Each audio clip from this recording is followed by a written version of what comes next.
Agritech Precision Vision, crop health in your hands. අපේ ප්‍රෙක්ට ගත්තොත් ලීෆලන්ස් ලීෆලන්ස් ගැන පොඩි බ්‍රීෆක්ස් පේන ඇතුන්නොත් ලීෆලන්ස් කියන්නේ අපි මේ ප්‍රඩක්් එක ප්‍රබලම් සොලුෂනයක් වගේම කමිකේෂන් ඉන්ඩස්ට්‍රීන් ලෙවලින් අපට හොද මාකටක් වගේ ප්‍රෆිට ගන්න පුලන් ඒ ප්‍රෙක්ටක් ලිත ඒ කියන ඒමන්හම කියන ගත්තොත් ලීෆලන්සින් වෙන්නේ හිතන්ද ප්‍රධාන වශයෙන් ලංකාවේ අපේ වැඩිපුරම තියෙන බෝග වශයෙන් ගත්තොත් ගොයම් සහතේ ගොයම් බලගත්තොත් අපිට විවිධ රෝග හම්බෙනවා. අද කාලේ කට්ටිය තියෙන ප්‍රශ්නේ තමයි ලෙඩක් හැදුනත් ගොයම කියන්නේ ඒ මොකද්ද ලෙඩේ මොකද්ද කියලා අපිට හොයාගන්න නැත්නම් අමාරුයි. ඒ වගේම තේකොලයක් ගත්තත් තේකොලයක ලෙඩක් තියෙනවද? ඒ ලෙඩේ මොකද්ද? මේකට හම්බෙන සොලියුෂන් එක මොකද්ද? මේක අපිට කරන්න පුළුවන් කොහොමද? ඒ වගේ සොලියුෂන් සහ ලෙඩේ හඳුනගන්න ගොඩක් කට්ටියට පොඩි අමාරුකමක් කියන්නේ අපහසුතාවක් තියෙනවා මේ කාලේ. මොකද ඒ කට්ටියත් එක්ක පාරම්පරික වශයෙන් දේවලුයි එහෙමයි නමුත් කියන්නේ අපි හිතුවා ඒකට හොඳම සොලියුෂන් එකක් AI ඇප් එකක් ගන්න. AI ඇප්ලිකේෂන් එක ගන්න.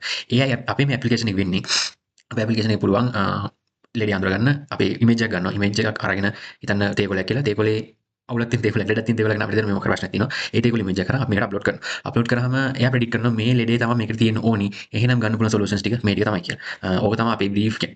සරලවම ගත්තොත් අපේ ඇප් එකෙන් වෙන්නේ මේ ටික. දැන් අපි ඇප් එක ගැන කතා කරොත් සෝ අපි දැන් අපේ ප්‍රොජෙක්ට් එක රන් කරලා බලමු. ප්‍රොජෙක්ට් එක රන් කරොත් අපිට මුලින්ම පේනවා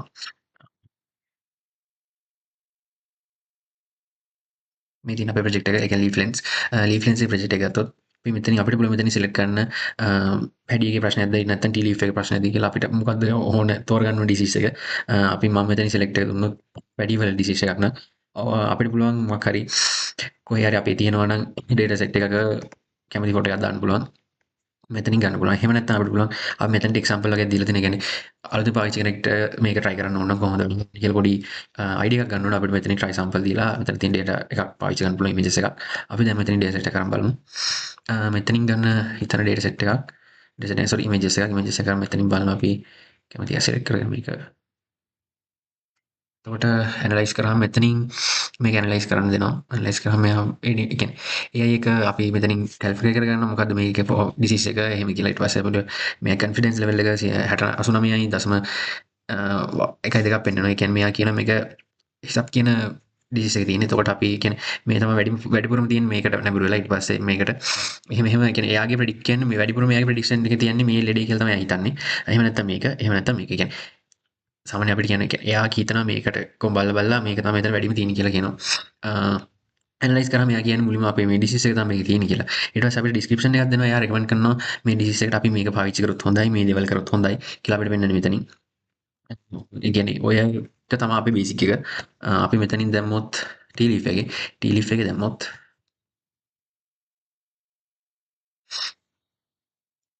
ඒ ඩේටා සෙට් එක දැම්මොත් හෙල්ත් එකක් අපි දාලා බලුවොත් එතකොට මෙයා අඳුර ගන්න මේකේ ඉෂුව එකක් තියෙනවද මේක ඉෂුව එකක් නැද්ද කියලා. ඕකේ. අපි මේ ඇත්තටම අප්ලෝඩ් කරේ නිකන් normal තේ කොලයක්. එතකොට එයා බලනවා මේක ඩිසීස් එකක් තියෙනවද මේකේ. බලනකොට මෙයාට හිතන්න පුළුවන් මේක ඩිසීස් එකක් නෑ. නැත්නම් වැරදිලා වුණත් පුළුවන් අපිට වැරදිලා දැම්මත් මෙයා අඳුර ගන්න මේක ඩිසීස් එකක් නෑ. එහෙනම් මේ ඩයග්නොසිස් එක දෙනවා මේක normal. මේ ටේබල් එකට කිසිම ප්‍රශ්නයක් නෑ කියලා. ඒකේ කොන්ෆිඩන්ස් එක තියෙනවා 91.09. මේ කොන්ෆිඩන්ස් රේට් එක අපිට වැඩි කරගන්න පුළුවන් ඇත්තටම data set images train කරන ගානනවා. තව අපි normal එක කියන්නේ හැම T වලට ගත්තොත් T වලට අපි data set එකට එක disease එකකට images 500ක් 600ක වගේ තමයි train කරලා තින්නේ. මොකද ඇත්තටම time complexity එක තනව දවසකින් හොයාගන්න පුළුවන් data යි දැන් කට්ටියකුයි ඒ ගත්ත level වලින් තමයි මේ train කරලා තින්නේ. කේගලෙන් අපි ගත්ත data set එකක් ඒ data set එකත් ඔක්කොම එකතු කරලා තමයි මේක හදලා තින්නේ. මොකද තියෙන ලිමිටඩ් ටයිම් වලින් අනුව තමයි මේක පුළුවන් තරම් කන්ෆියුෂන් ලෙවල් එක අරගන්න බැලුවේ මේ ගානට. මේක හරියටම තව කරගන්න පුළුවන් අපි ඩේටා සෙට් ගාන වැඩි වෙන තරමට සහ කොහොමද මේක පාවිච්චි කරන්න කියලා බලලා. එතකොට මේ ඩිස්ක්‍රිප්ෂන් එකේ දෙන එක.